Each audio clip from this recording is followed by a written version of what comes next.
This episode of Food Psych is brought to you by my online course, Intuitive Eating Fundamentals. If you're ready to leave diet culture behind and reclaim the life it stole from you, learn more and sign up at christyharrison.com/course. That's christyharrison.com/course. Welcome to Food Psych, a podcast about intuitive eating, health at every size, body liberation, and taking down diet culture. I'm your host, Christy Harrison, and I'm an anti-diet registered dietitian and certified intuitive eating counselor, offering online courses and programs to help people all over the world make peace with food.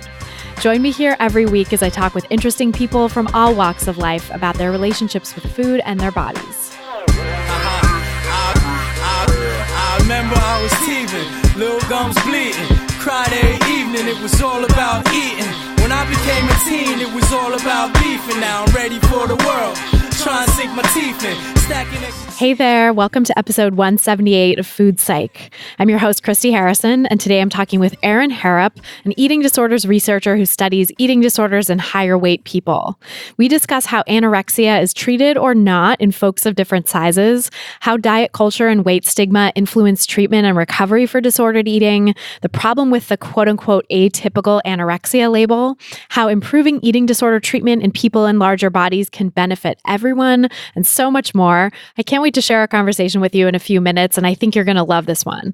But first, I'll answer this week's listener question, which is from a listener named Lauren, who writes, "Hi, Christy. So quick history. I've suffered from numerous eating disorders over the last 6 or 7 years, including anorexia, bulimia, and binge eating, but went to treatment for 2 very intensive years, including therapy of some kind for 4 or 5 days a week at an outpatient eating disorder clinic, and was doing well when I left. But in the past year, I think I've developed full-blown binge eating disorder. I don't understand how when I do not restrict my food anymore. I really don't. I haven't for ages, and I don't think I could diet anymore if I tried. But anytime I get remotely stressed or unhappy or sad or bored, I panic eat all this food. I secretly eat at work because I'm so ashamed. I still try to then have my next meal, but I feel like I will gain so much weight if I keep doing this because at the end of the day, my calories are so high. But then if I restrict my next meal, I know that's how you perpetuate the cycle. I'm so lost and so down about it. I feel disgusting about myself and honestly can't even look at my body in the mirror anymore. Please, any advice would be amazing. Thanks for your amazing podcast."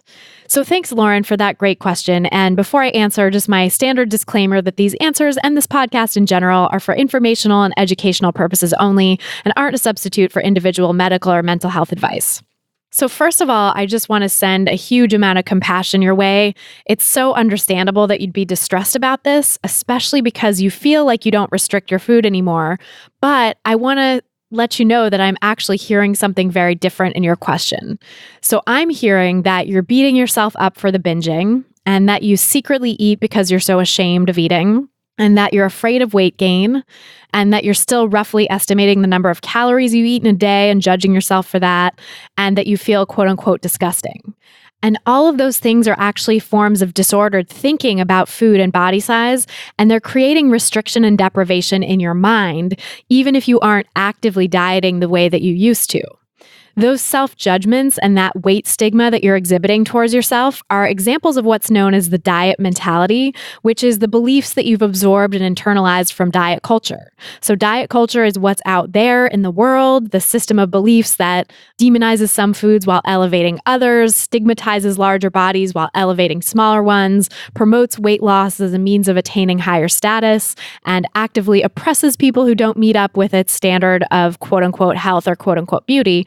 So that's diet culture. It's out there in the world, and the diet mentality is how diet culture has taken root in your mind. So you've got some major diet mentality going on there, I can tell just from your question, and addressing that is going to be the main key, if not the entire key, to healing your binge eating disorder. And I say it's the main key because it's possible you've also been using food or perhaps the restriction of food as a coping mechanism in a way that predated any diet mentality stuff. I can't tell that from your question, but some people do have that experience, although it's definitely rarer than the experience where the diet mentality is the entire cause of the binging. So either way, in any case, the first thing you have to do in order to stop the binging is to recover from the diet mentality and stop beating yourself up over binging, fearing weight gain, counting calories, and all the rest of those disordered mental things you're doing to yourself. And that is obviously easier said than done. So I'd really recommend getting back into working with an eating disorder savvy therapist and dietitian on a weekly basis, not quite as intensive maybe as you were before, but you definitely need a touch point with a treatment team if you don't have one already.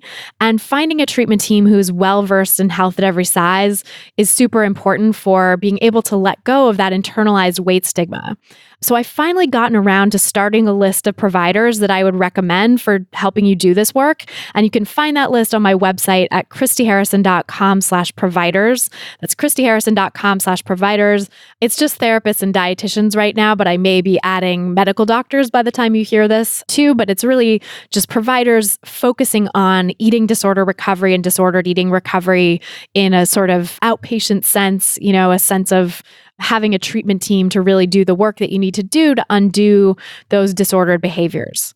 So once you've really worked through the ways that the diet mentality is hanging on for you, then if there's any lingering binging as a coping mechanism, you can choose how to address that then.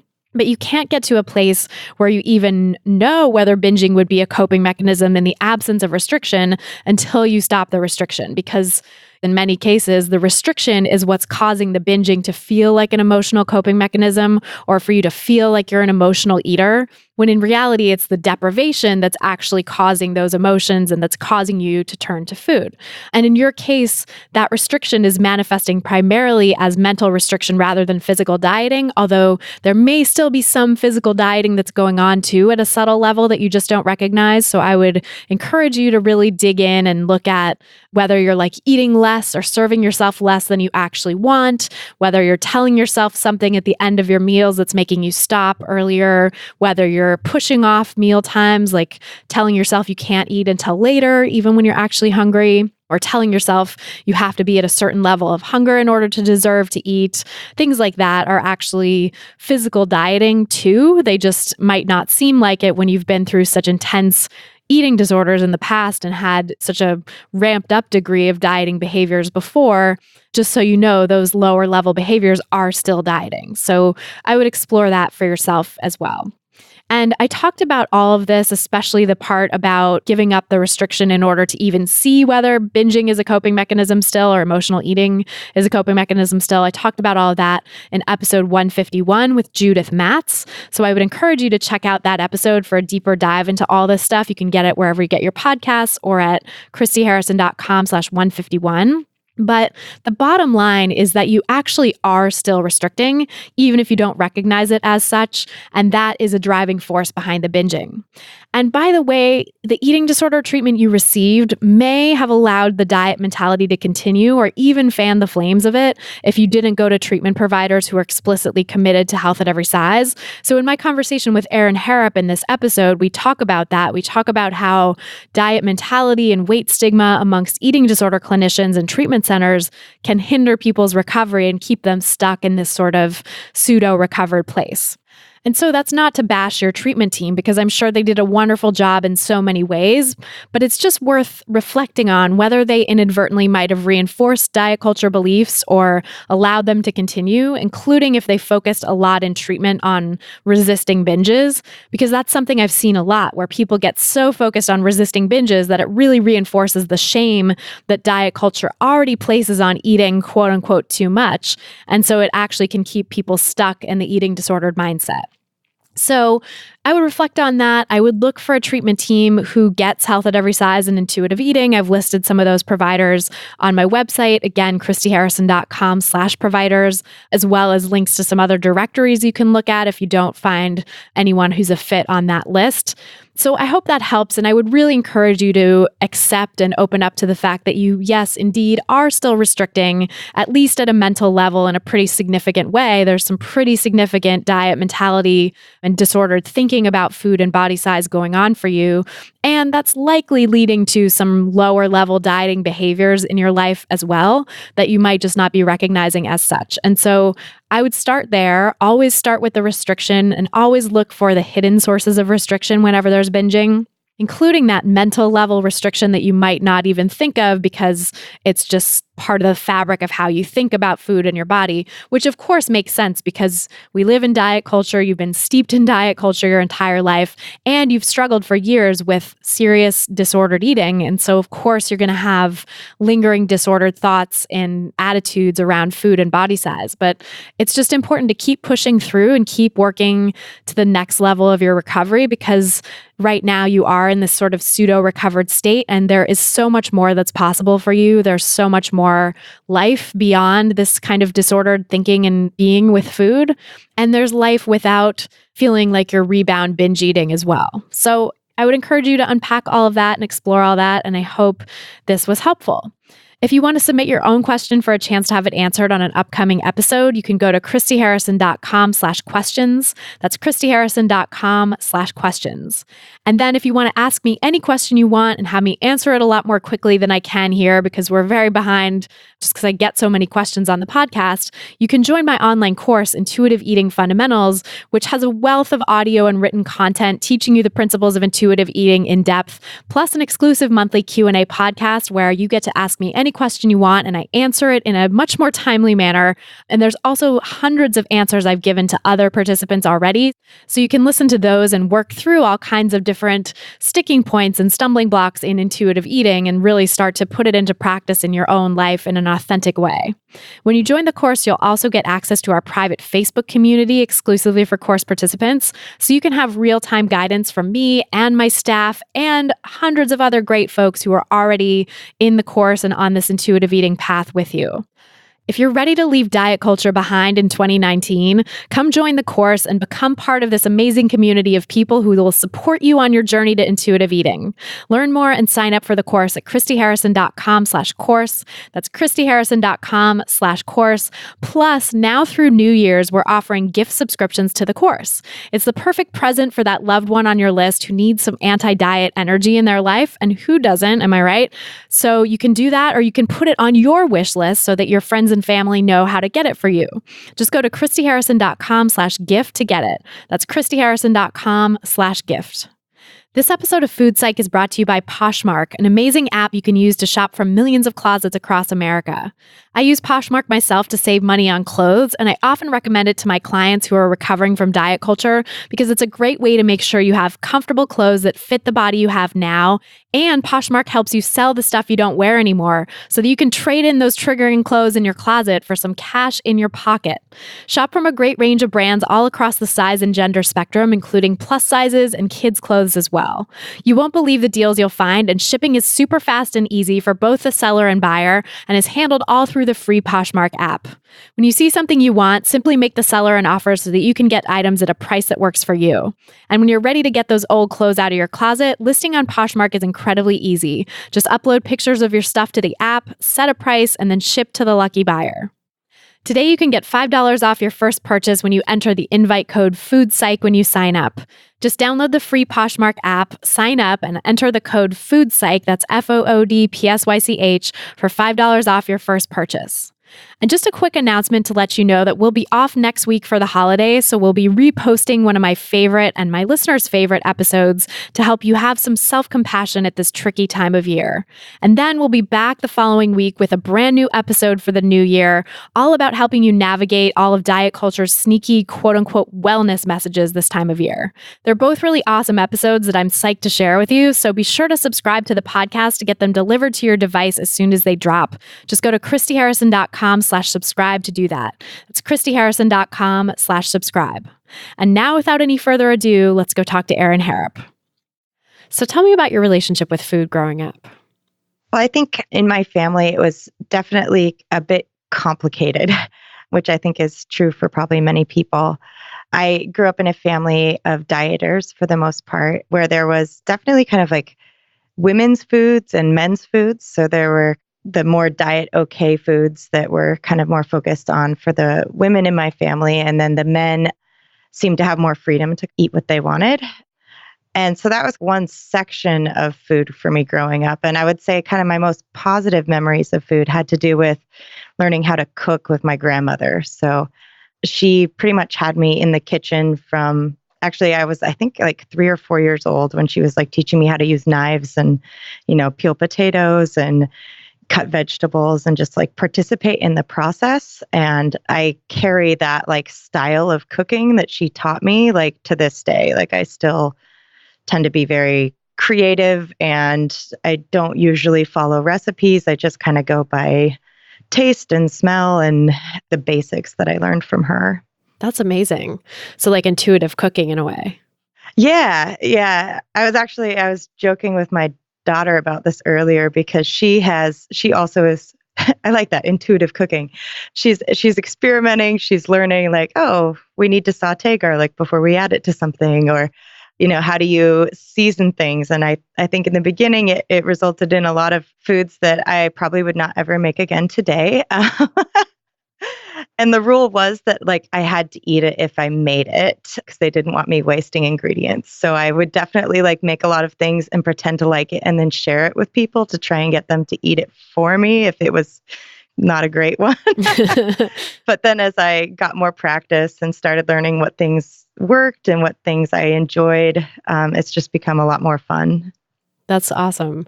Did your grandma kind of let you have free reign then and like pick ingredients, or did she give you a little guidance around like, okay, this goes with this, or chop this and add it to that kind of thing? When I was like learning with her and we were making something together, she would kind of tell me what to do, or she would be like, okay, when it gets to this color or this consistency, then we do this next step. But in terms of my own experimentation in the kitchen, I was pretty much given full reign. So it resulted in things like garlic fried pickles, which would not recommend.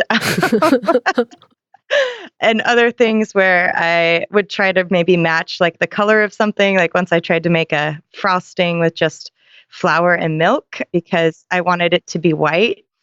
So those were like some of the failed experiments. But on the flip side, now I definitely have an idea of, okay, here's kind of a base set of cooking and skills and tastes, and I can kind of go from there to build outward, I guess. Yeah, that's huge. I feel like that's kind of a rare thing for people to have in this day and age, but it's so important and so helpful.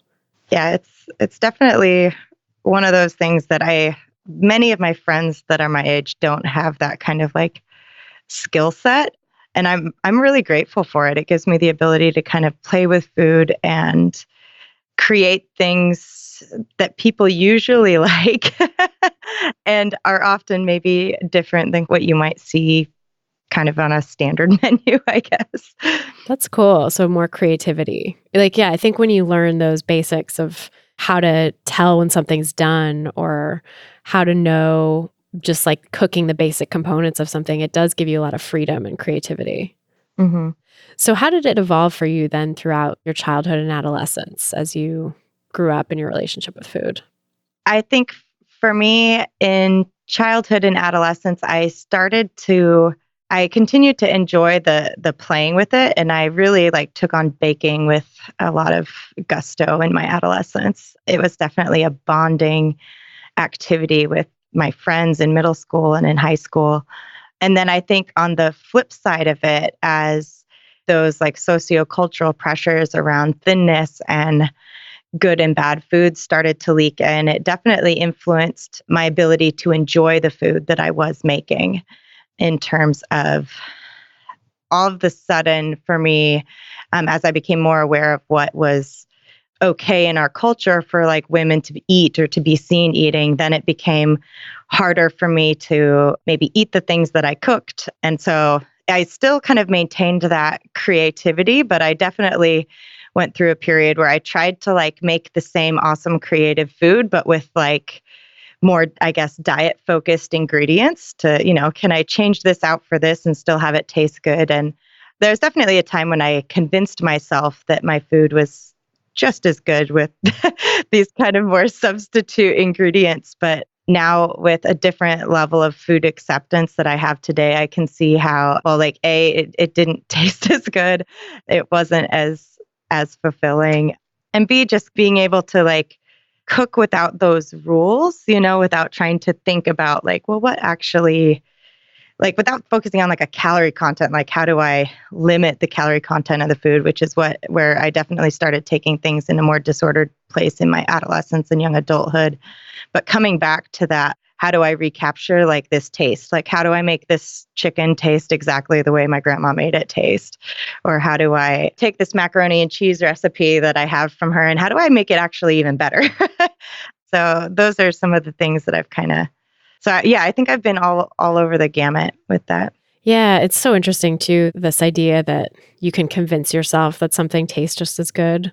Like I totally remember that in my dieting days and disordered eating days of like substituting things, because that's so what diet culture is these days. It's like, here's the healthy hack for this food or whatever. Like, do this one without gluten and this one without dairy. And it's, I think so easy when you're in it to convince yourself that you really like it. I mean, there's a part of you that still knows, I think, but it's like the desire for pleasure and the desire for satisfaction gets subsumed to the desire for thinness. And so it's easy to just kind of tell yourself like, well, this is good enough. This is just as good and I'm being healthy, quote unquote. Yeah. And then that idea of like, how do I come back to this and figure out what I actually do like?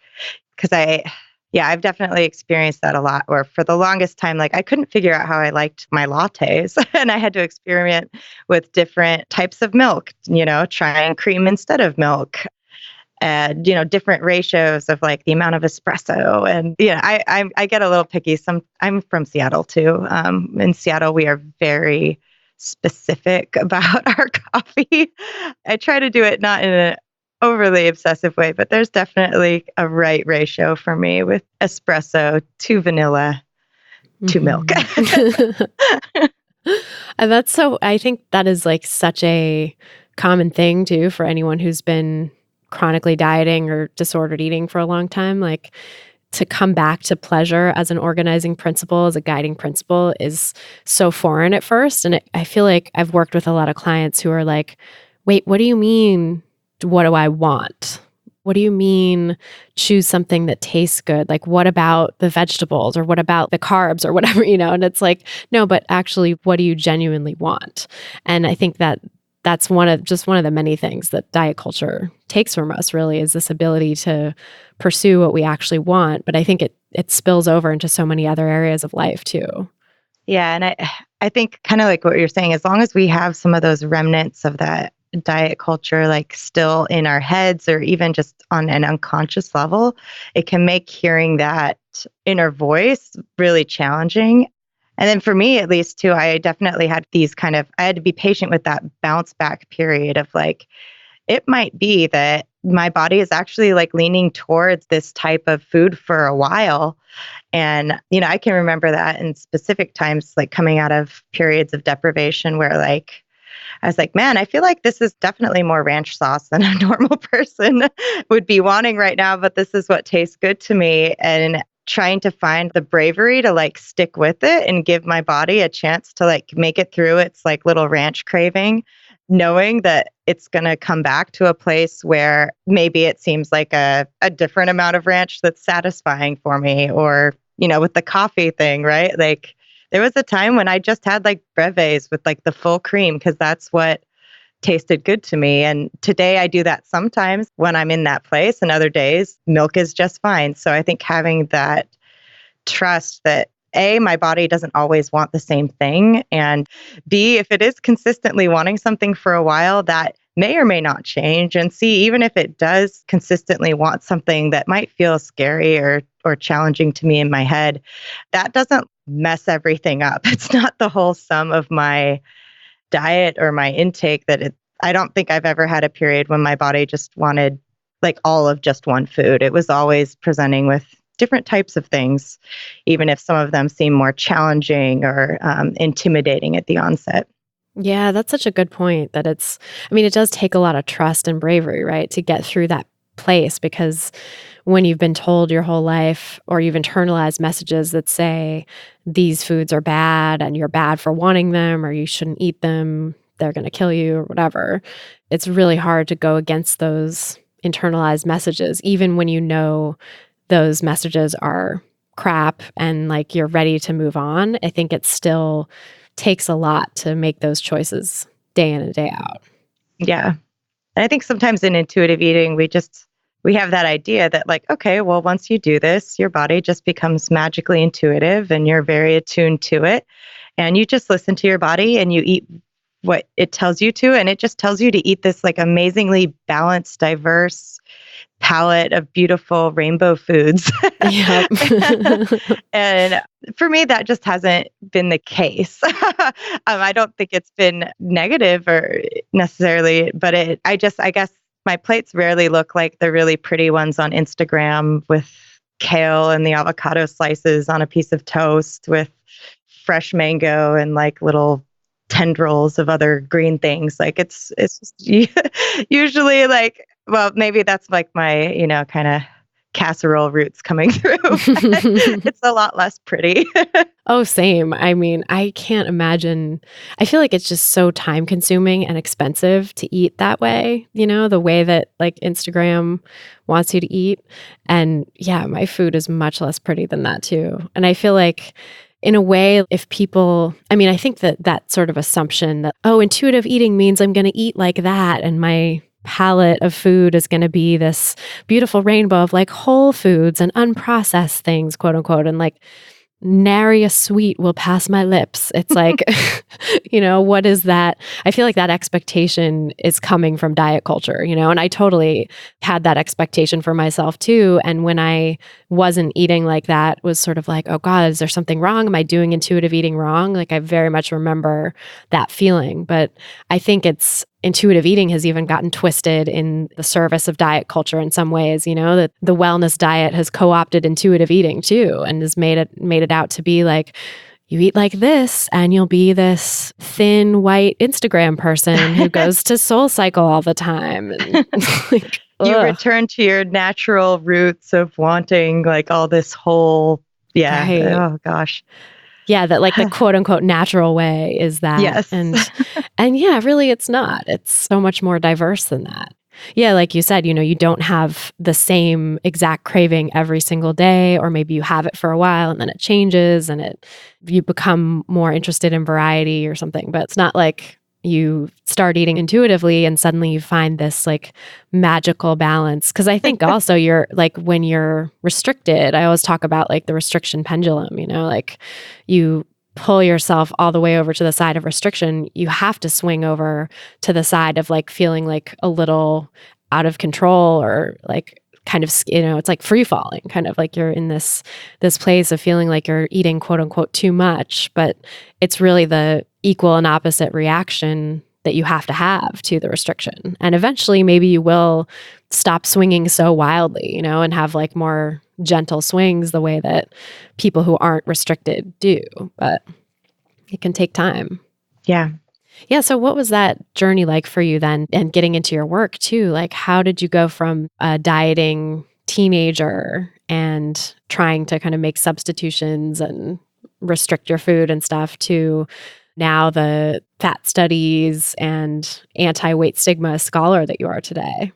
Well, I think dieting is probably putting it lightly. I would definitely say it was clinical eating disorder.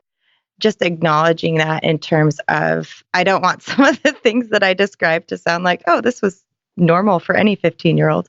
But I think for me, coming out of that food fear, it went step by step, and once I finally, for me, I had very subpar recovery as long as I had what I would consider like a normal, standard, traditional dietitian. And by that, I mean someone who kind of like gave me a list of good things to eat and bad things to eat. And was this like an eating disorder specific dietitian or just sort of regular? I went to her for an eating disorder. I don't know how specifically trained she was. So it was definitely like, here are these health smoothies that might help you get healthier kind of thing. And oddly enough, my eating disorder did not get better in that lens. And it wasn't until I had more of a Hays-based nutritionist that I was able to actually start encountering some of those fear foods, making more peace with it. And I do say that it was like step by step, because I can remember some of those first steps that were really big steps, like taking a vitamin or eating a popsicle, like things that actually felt like quite challenging to me at the time. And now looking back, if someone told me to eat a popsicle every day, I'd be like, okay. If they told me to take a vitamin, I might be like a little bit more resistant, because I just, it'd be one more thing to remember, but it wouldn't be about like, oh, this feels wrong for me to do this. So I think it was a lot of those little steps. And for me, I remember rediscovering food daily and weekly. I actually have probably about 80 pictures of me with first foods, eating a food after not having eaten it for a long period of time. And so I tried to celebrate it instead of feeling ashamed about it. So, I just kind of carried, this is back when we had disposable cameras. And so I would carry this disposable camera with me. And it's like, oh my God, we're eating burritos today. Okay, like let's get a picture of me with this burrito, or we're having burgers, or I'm having a scone, like all those things that for me were big firsts for me, or like I am drinking a milkshake with a meal. Things that violated kind of the rules that I had in the past. I started to kind of celebrate them, and then with that step-by-step thing, it's just been a very, very long journey for me, decades long. And one that I think in terms of the Hays work and the fat acceptance work that you brought up, I think one of the things that kind of stalled me out in my own journey for a really long time was not wanting to explore beyond a certain point in recovery. And I think we see this in eating disorders sometimes, where we get recovery to a certain point, but maybe then that recovery meal plan becomes the new eating disorder. And those exchanges or types of meals that you're supposed to have in recovery become a new way of the good way to eat. Yeah. It's like the diet, the recovery diet. Yeah.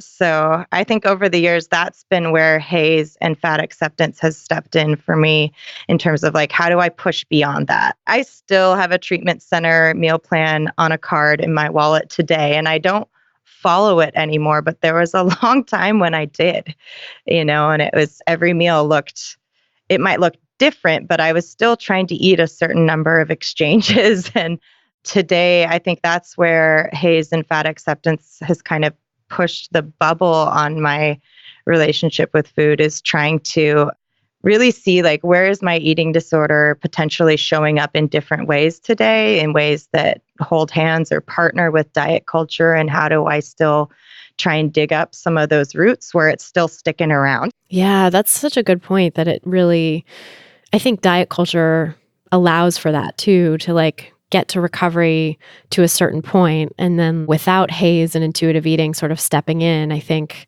it's easy to just say, okay, I'm recovered. This is good enough. I mean, that's where I was for many years too, in this sort of gray zone of like still disordered eating, but it wasn't a full-blown eating disorder, and it wasn't so severe that people were noticing or anything. It was just like, yeah, I'm a little weird about food, but so is everyone. It's so easy, I think, in diet culture to kind of be like, everyone's a little weird about food. And it's sort of true, because we all are all steeped in this philosophy and this mindset of, making us fearful about food.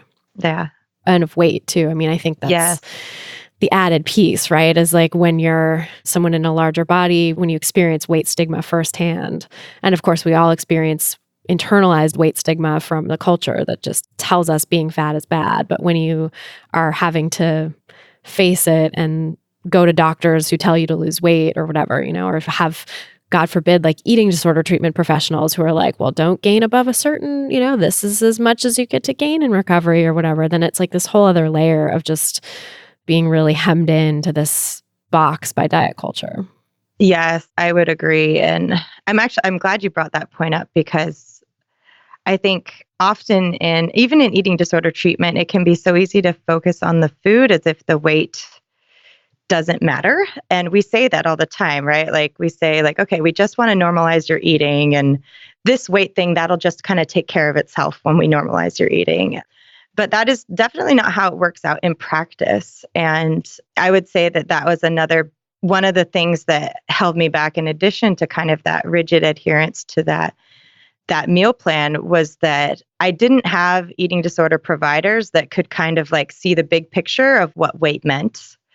And as somebody who had actually been restricted from a very young age and throughout all the critical points in my development, we didn't have like a good idea for where my body should stabilize. We didn't have like a reliable growth curve that was not influenced by restriction and exercise. And so that was a big stumbling block for me in recovery, was that, you know, I saw this provider who's very capable and very detail oriented. And, you know, I had the DEXA scan that told like how heavy my bones were and how dense they were and how big they were. And I had this electronic imaging that measured all of the body fat and all the different parts of my body. And I had all of these like fitness and endurance tests that measured like my muscle capacity for different types of exercises. And they did all of this stuff, and they came up with this pound range where they thought my body would go in recovery. And I was out of that range. Like I was higher than that range before I even left the first level of an inpatient treatment center. And I would probably guess I know today that I am significantly more than that pound range that they gave me. And, you know, I mean, I've had serious medical complications like at a much higher weight since then. And so, you know, I think sometimes we have this idea that if we do all our math right as a clinician, right? Like if I know exactly how my client is eating, and if I know exactly all these things about their body, and if I get them to eat perfect, that their body is going to do this beautiful recovery thing and that beautiful recovery thing is going to look the way that I expect it to. And at least for me, in my experience, people had no idea what was going on with my body. And the message that sent me at a certain point was that recovery was wrong, or that I was doing recovery wrong at some of the points when I had the most freedom from the eating disorder in my life. And so I think we have to be careful about what we tell people recovery looks like in a body, and the kind of expectations that we set up for people in terms of what does it like. We might not be doing weight restoration because we might not have a place that we're restoring to. That prior point might have been during a time when the person was restricting and compensating. And so like, we might not know where that restoration point is because their body's never had a chance to actually grow and fully develop. And for me, like I grew 2 inches in my 20s. Wow. You know, with food. So I think I think giving our bodies permission to do what they need to do in recovery is scary for both the patient and for the clinician, because I think sometimes as clinicians, we can get on board with the person's fear of food or their fear of fat. And so I think that is particularly important when we're thinking about higher weight eating disorders or people who are having those disordered eating behaviors at the higher end of the weight spectrum. Oh, that's such a great point, especially because I think, you know, it's like clinicians can get on board with people's eating disorder mindset to some extent. And then also because we live in diet culture, I think we all have an eating disorder mindset to some extent, you know, that diet culture instills these disordered beliefs about food and bodies that clinicians even might carry in with them, you know, especially body size. Even if clinicians have done a lot of their own work around their relationship with food, I think it's rarer for clinicians to do their own work around their relationship with size in terms of accepting all size bodies, you know, because yes. It's like we can get supervision or therapy and sort of learn to accept our bodies at the size they are now if we're like thinner bodied clinicians, you know, but if you're like a smaller bodied clinician and you're still afraid to some extent of your client getting into a larger body, like you're absolutely just going to collude with the eating disorder on that point. And it's not even, there's really no hope to sort of challenge that at that point. Yes. And I think too, especially like maybe you've even only seen this person as a thin presenting individual or a person presenting at what you might consider a quote, fairly like normative BMI. And I hope you can hear the quotes around those words. But I think it can be hard to hear or to see a person's body and body type change. For me, I went from a very thin presenting individual to somebody whose body is what I consider fat today, and not from like an eating disorder mindset, but fat in that reclaimed sense of the word. And so for providers that I had that had only seen me as a thin presenting person, like I often wonder, like, what was going through your mind as my body was becoming fat? Like, were you worried? And for me, luckily, I had a team who very much was more concerned with my eating behaviors and my health. But I know that had I had a different team, maybe when I came in and I said, oh God, I feel like I'm just eating so much, maybe they would have been like, oh, well, what are you eating? Right? Instead of always bringing that critical ED nutritionist mindset that I hope we can bring to our patients when they say, oh God, I ate so much. And you're like, oh, really? Well, what felt like a lot to you? Instead of bringing that curiosity that I would hope that we could bring anybody who's having some kind of judgment around a food or a type of food or amount. I know that had I walked into a different office, I could have received the message that I was in fact eating too much, when for me, at least, my eating disorder has looked like something that has always been consistently restrictive. But yeah, that's something that I see with my participants in the research study a lot, that they receive very different feedback from clinicians. I've definitely seen that as well in my work with eating disorder treatment centers, both as an intern when I did observe people relating to clients in eating disorder treatment centers, and then as a clinician myself, networking with their treatment providers there. It's like some of the messages that people in larger bodies got from treatment centers were just mind-boggling. It's like, of course, the person's struggling with, when they're getting these messages, like, what are you doing? And it's not, I think it's just a lack of awareness and a lack of sort of going that extra level of unlearning diet culture, not just unlearning the eating, not just sort of self-reflection on making peace with your own body and your own food, but getting diet culture out of your head so that you're not imposing those beliefs on other people's bodies, and so that you're not like, are you sure you need that extra snack? Like, ugh, God. Oh my God. What? Oh, so terrible. Oh, yeah. So I would love to talk more about your research, and first kind of like, how did you get involved in doing this research and find your way to Health at Every Size, and then dig into like what your research is actually finding. Yeah. Well, I think like many of us in the eating disorder field, I actually can't think of anybody who doesn't have some kind of like personal connection. I know, same. Either through a friend or a family member or themselves. But I knew kind of from a young age that I wanted to do something with eating disorders. And I think it was more in my, it would have been like late 20s that I kind of started focusing a little bit more on what we call atypical anorexia and weight stigma. And for me, that came out of a personal experience where I presented with atypical anorexia. I had previously been what we would call, quote, typical anorexia. And then now, because my body was larger, had the same eating disorder. At least I perceived it to be the same. It sure looked and felt and sounded the same. But my body was larger. And I actually had two inpatient experiences, one at that typical level and one at an atypical level. And looking back at the treatment experiences, they were so different.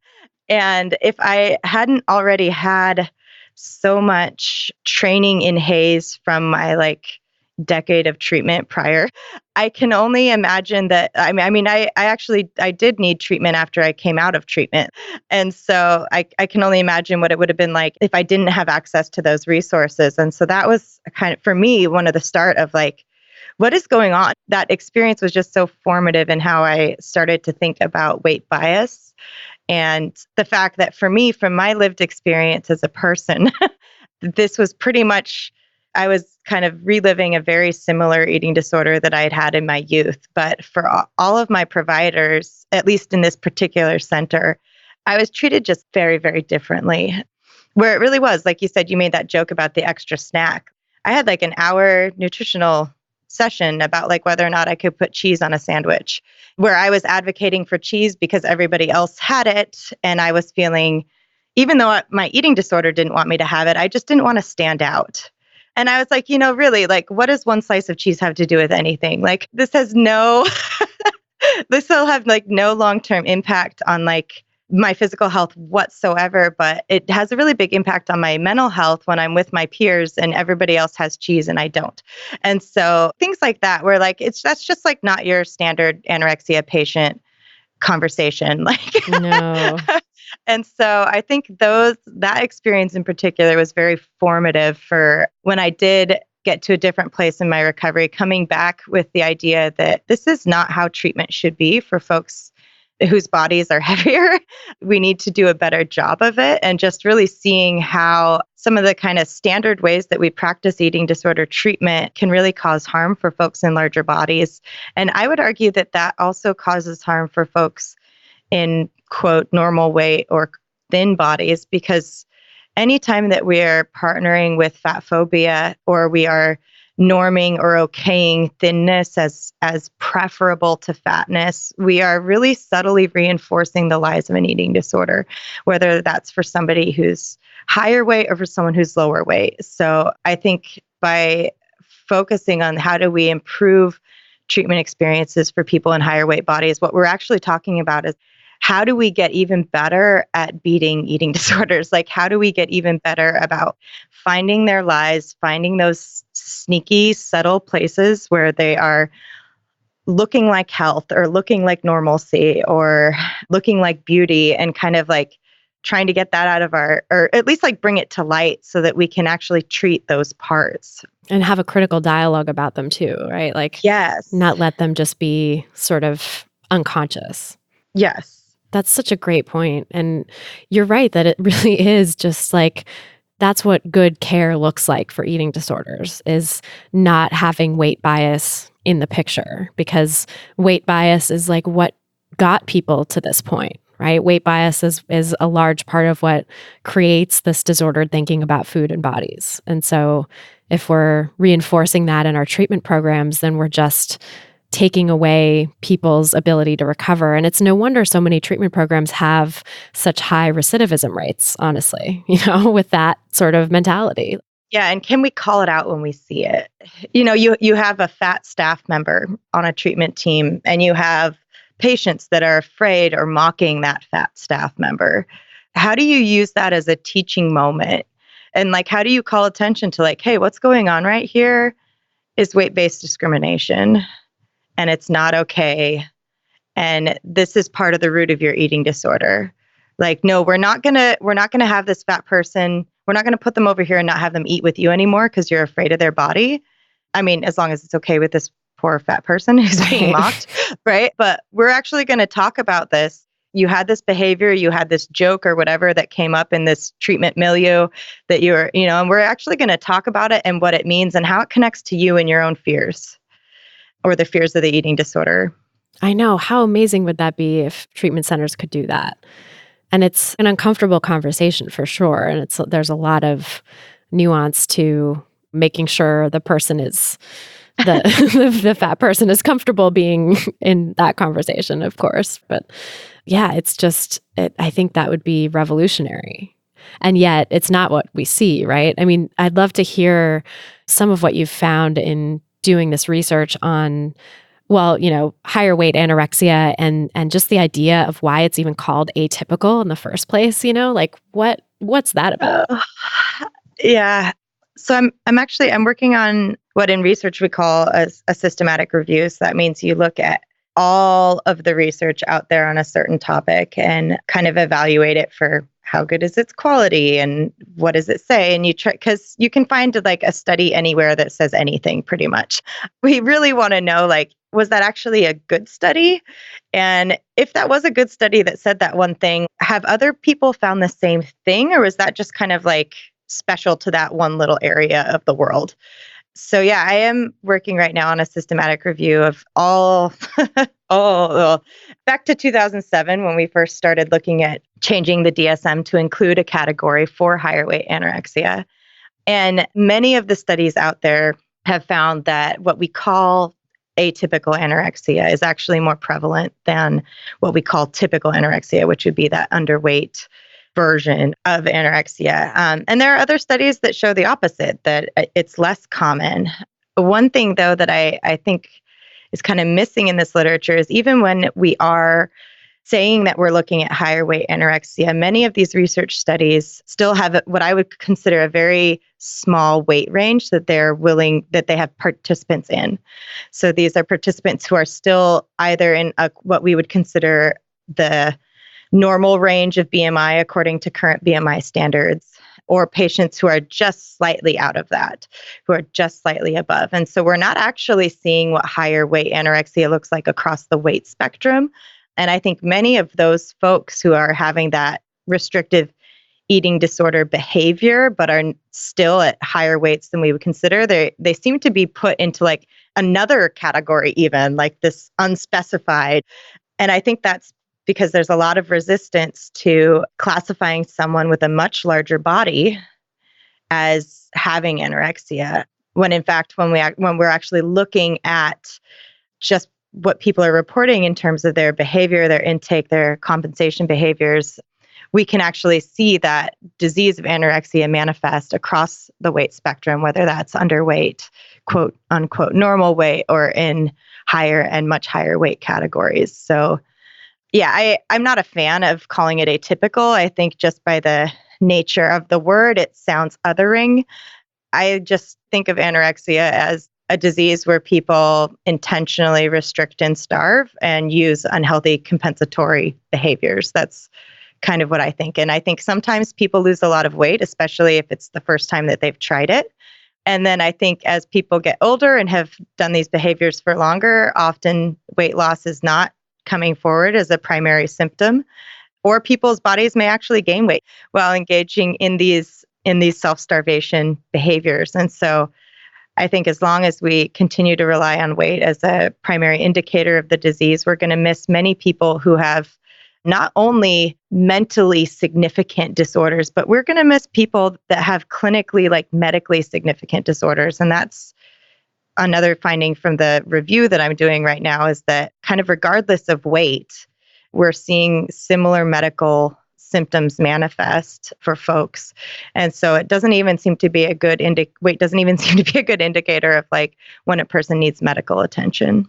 That is huge, because I know so much insurance and care decisions are based on whether a person is quote unquote underweight, and that would allow them to get reimbursed for a typical anorexia diagnosis. And also, I think in a lot of clinicians' minds, and I know I used to be like this too, it's thought that the weight loss causes those medical complications. And in fact, it's not actually the weight loss at all that's causing them. It's like the act of starvation, right? Which is different than weight loss. Yeah. So I'm curious if you can illuminate that part a little bit.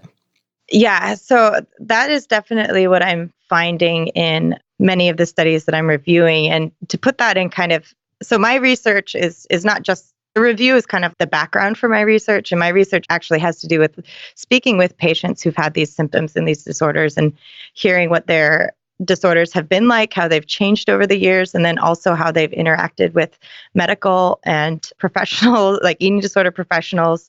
And one of the things that I'm finding, so I ask folks specifically about medical complications that they've had documented in a medical chart. And I also ask them about the actual like lived symptoms of it. So for instance, when you are severely restricted or experiencing a lot of compensatory behaviors, specifically purging, your body might become orthostatic, which means that it has difficulty regulating its blood pressure when you change positions, like when you go from sitting to standing or laying to sitting. And so we might see, whereas like a normal, happy, healthy, nourished body, it kind of strives for this place of homeostasis where it, like you stand up and you sit down and it's not like a life-threatening situation and it just kind of adjusts and you're good to go. And we're really thankful for that like autonomic nervous system that does that for us. For somebody who is starving and or who is having a lot of purging behaviors, you might see that their body can no longer perform that kind of really basic task of regulating their blood pressure. And so that's why you might, if you have starved before, you might feel like lightheaded or dizzy when you stand up or after getting up from laying down, things like that. You might feel unsteady on your feet or have sensations of vertigo, that kind of thing. And so in this study, like I'm asking people both about like what has been documented in your chart, what have doctors measured, what diagnoses have you received that could be related to your eating disorder, things like being orthostatic.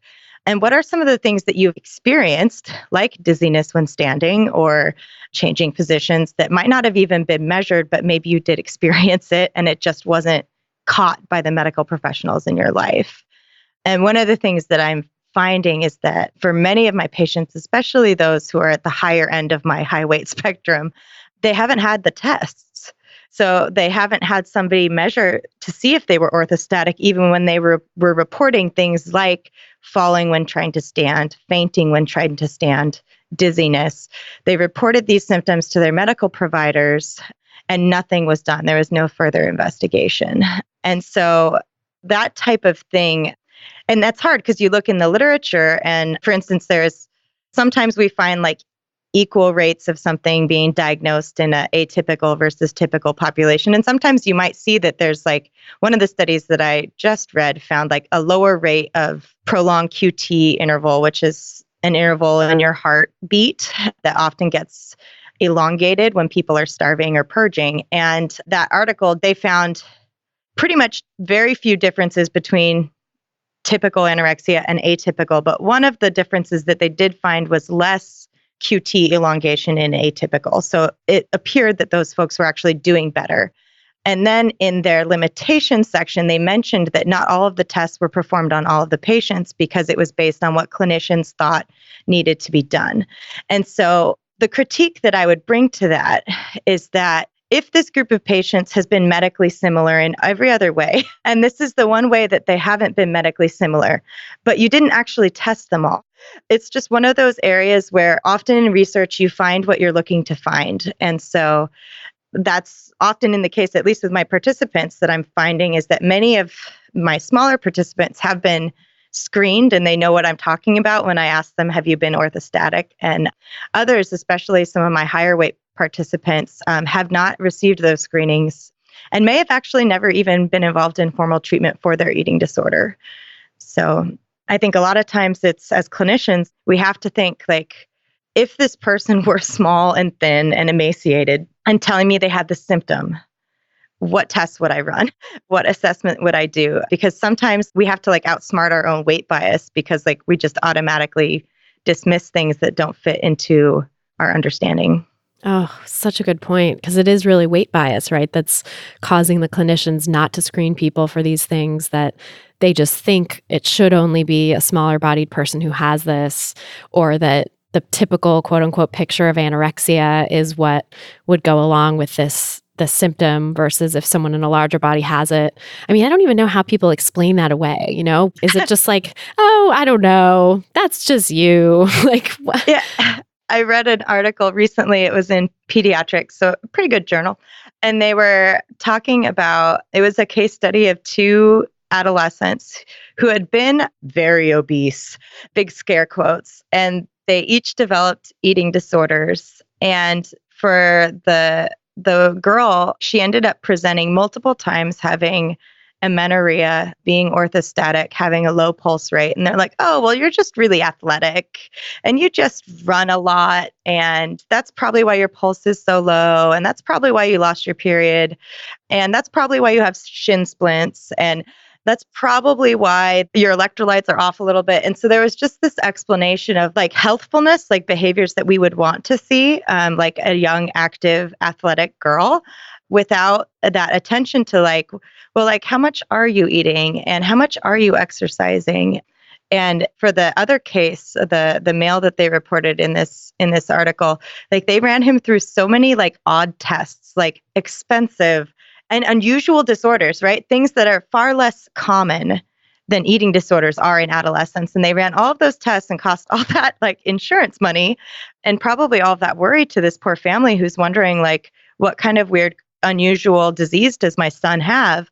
And finally, in the case of both of these adolescents, their parents advocated hard enough for an eating disorder assessment, but it was way delayed from the time that they presented with their first eating disorder symptoms physically, not to mention like the behavioral symptoms, which were present far sooner. They had just progressed so much more into their disease. And had we caught them earlier, my guess, we know that early intervention and early treatment and screening is such a good predictor of outcome. If we caught it earlier, how much better could their trajectories have been? Seriously. And I remember from your presentation at ASDA that you talked about this delay in getting treatment, right? What does that look like for people with higher weight anorexia versus people with the so-called traditional anorexia? Yeah. So in my study, I asked people, how old were you when you thought you first had an eating disorder? Like when you like look back and you're like, yep. And not like how old you looking back are, but like when you were an adolescent or a young adult or an adult, like how old were you when you realized this was a problem and you had an eating disorder? And then I asked them how old they were when they first got treatment for their eating disorder. And currently, so I have updated numbers since ASDEX, but there's currently 28 people in this study, and the average is 12 3/4 years. So 12.75 years between when a person thought they had an eating disorder to when they got eating disorder treatment. And that is actually not including 2 people who have not received treatment yet. So like their numbers, like I left them in there because that would just like throw off all the averages if I just had these very long numbers. So they're excluded. And that's a range of 0 years. So for a couple of people, as soon as they realized they had an eating disorder, they got treatment. And the range goes all the way up to 37 years, where one woman waited 37 years. And I believe it's that woman, or no, actually it's a different woman. Another woman told me that she actually went, and this has happened multiple times, where people have gone specifically to medical professionals and said, I think I have an eating disorder. One woman said she went to her doctor, said, I think I have anorexia.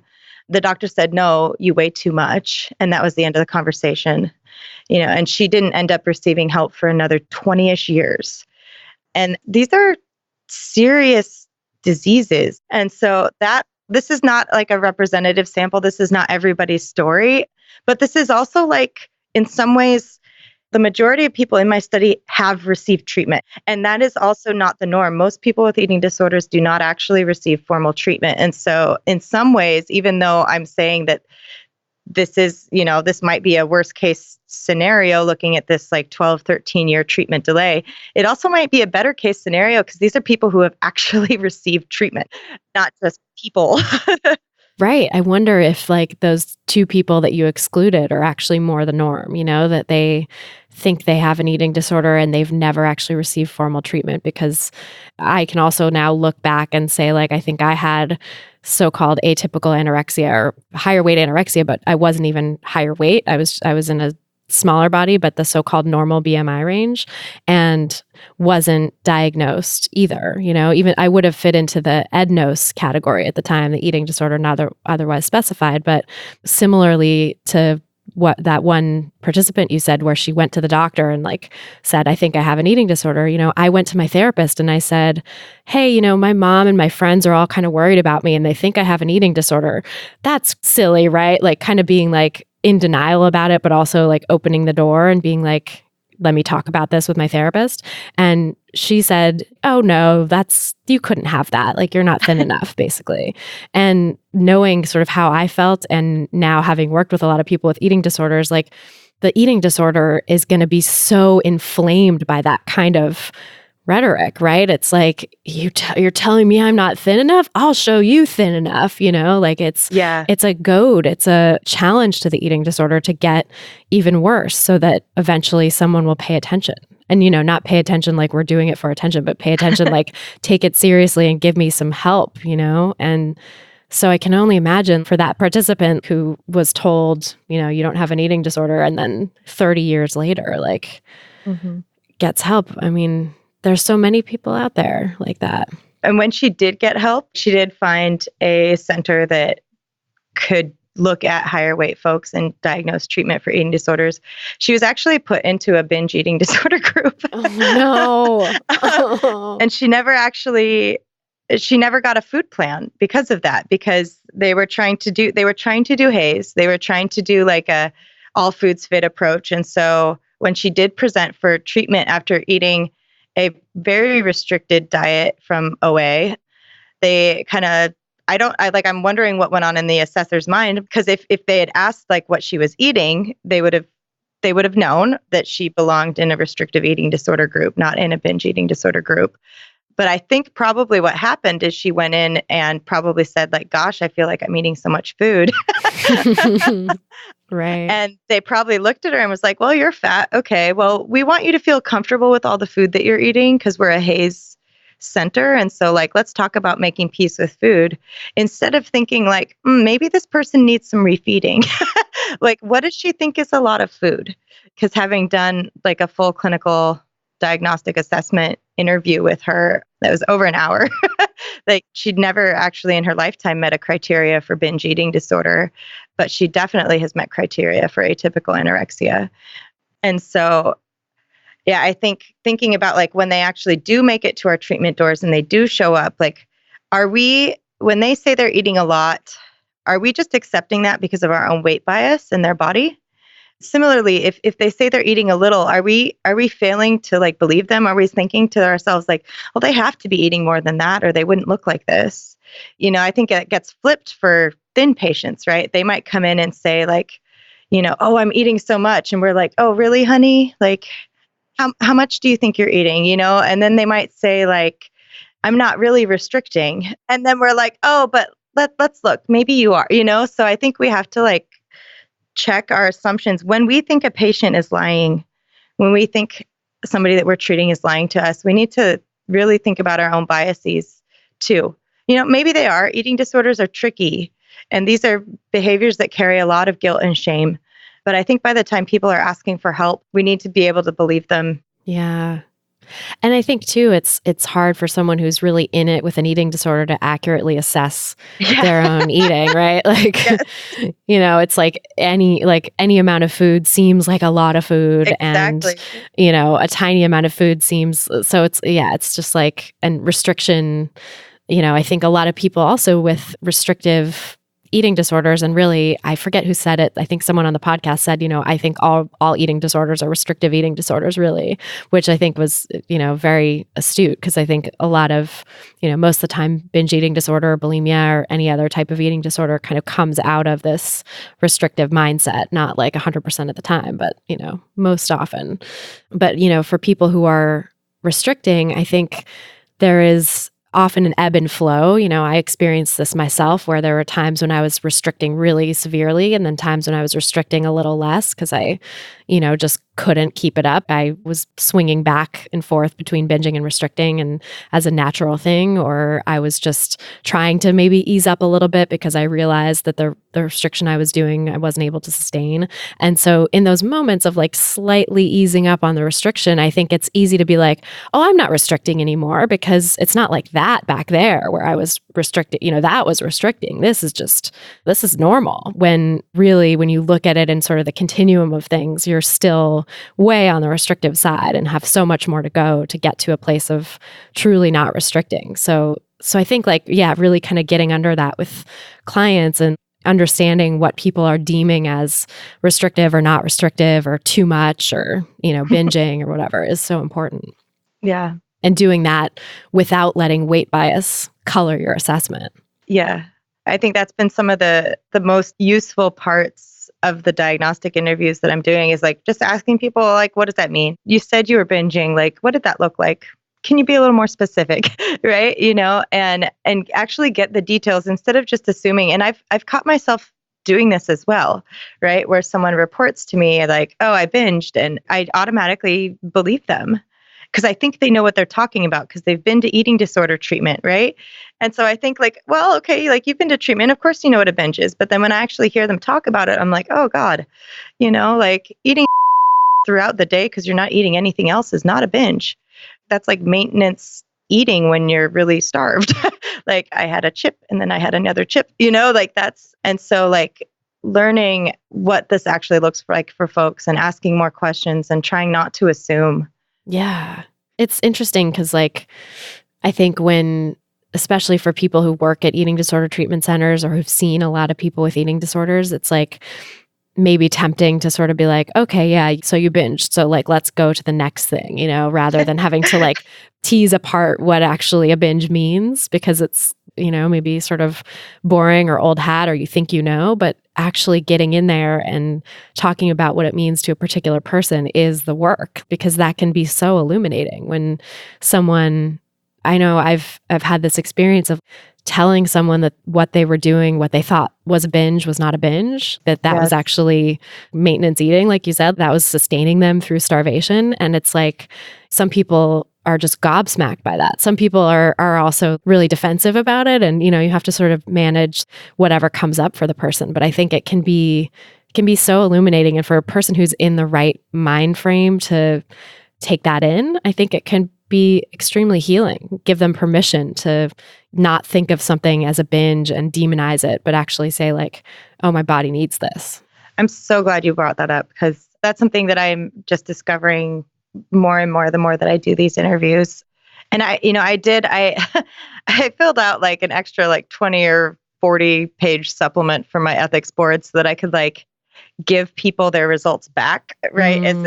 Which I just feel like is just ethical anyway, right? Like they give us information, we let them keep ownership of it.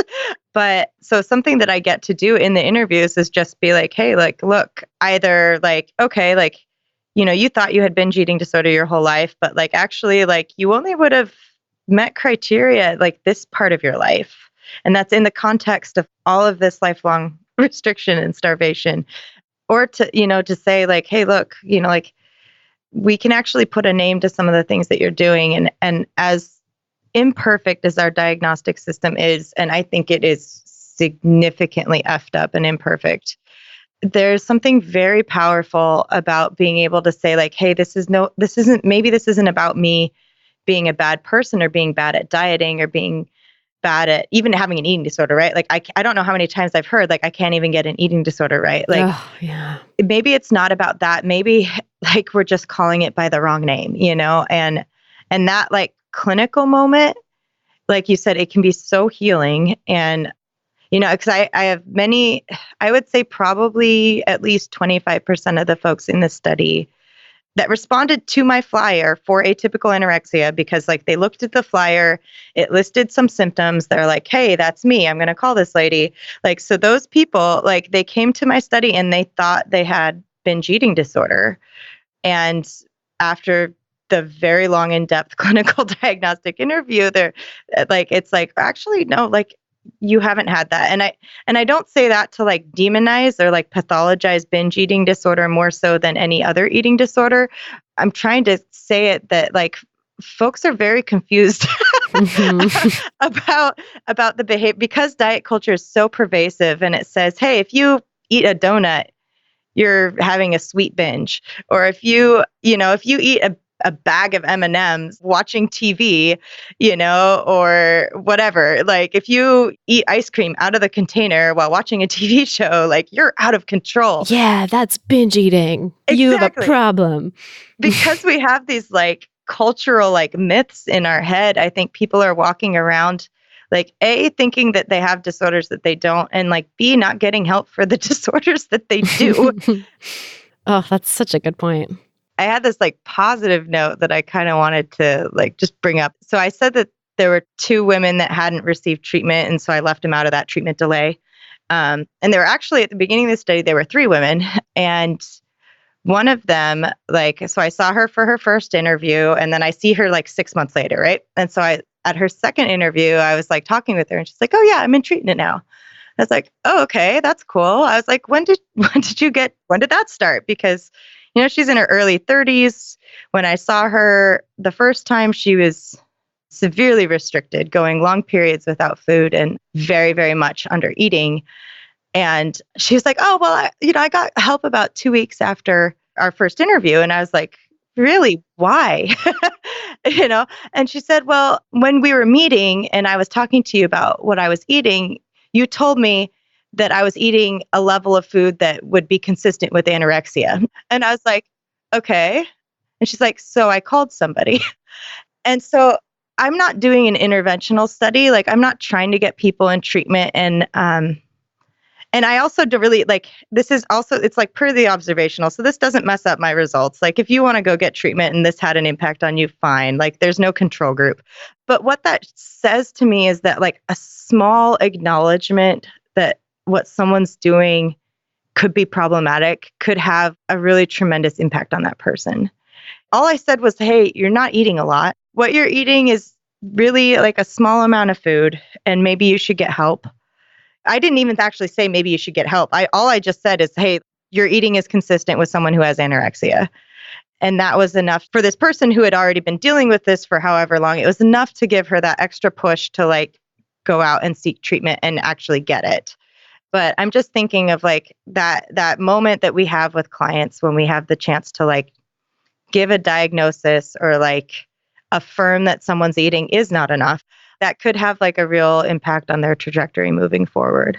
That's incredible. That is such a positive note to end on, I think, because I think a lot of clinicians are listening to this, and also a lot of people who maybe have never had that kind of validation in their own lives. And, maybe we can give that to people here through this too, just to recognize that maybe what you've always thought as binge eating or as eating enough really isn't. And I think that's pretty likely living in diet culture, for anyone who has a disordered relationship with food and thinks maybe it's falling on the side of quote unquote too much. Pretty much everyone I see who thinks they're eating quote unquote too much is actually not eating enough, whether it's on the flip side of a binge or whether they're categorizing something as a binge that actually is just sustaining eating. So I think this is very important to bring to light. Oh my God, I could talk to you forever. This is so fascinating. And we'll have to have another episode down the line where we dig into lots more of this research once you have more of it published and ready to go and stuff too. Awesome. Yeah, thank you so much. And tell us where people can find you and learn more about your work. I wish I had it. Right now, I'm just on Facebook at Erin Harrop. I don't have a website or anything, but you can feel free to look me up at erinharrop@gmail.com. And I am still recruiting for folks that have had this experience of restricting self-starvation or excessive compensation, but your body weight is either considered not low enough or quote normal or quote higher weight. So yeah, feel free. I'm sure there'll be many, many folks listening who will fall into that camp. So definitely want to encourage them to reach out, and we'll put that in the show notes, your email and your Facebook and stuff, so people can find you and connect. Great. Thank you. Thank you so much, Erin. Such a pleasure talking with you. Likewise. So that's our show. Thanks again so much to Erin Harrop for being here on this episode, and thanks to you for listening. If you're looking for some guidance from me to get started on your own anti-diet journey, grab my free audio guide, 7 Simple Strategies for Finding Peace and Freedom with Food. Just go to christyharrison.com/strategies to get it. That's christyharrison.com/strategies. If you've gotten something out of this podcast, please help us reach more people who need to hear the anti-diet message by sharing this episode on Apple Podcasts or iTunes or your favorite podcast platform. You can also leave us a nice rating and review in your podcast provider of choice, which is another way to help new listeners discover us and help the podcast grow, and it's always so appreciated by me. To get full show notes from this episode, including all the resources we mentioned, plus a full transcript, go to christyharrison.com/178.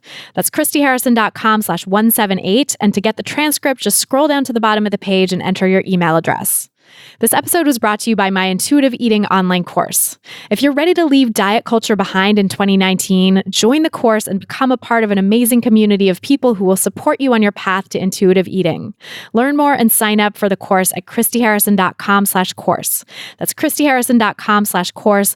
And now through New Year's, we're offering gift subscriptions to the course as well. It's the perfect present for that loved one on your list who needs some anti-diet inspiration, or put it on your wish list so that your friends and family know how to get it for you. You can go to christyharrison.com/gift to get the gift subscriptions now. That's christyharrison.com/gift.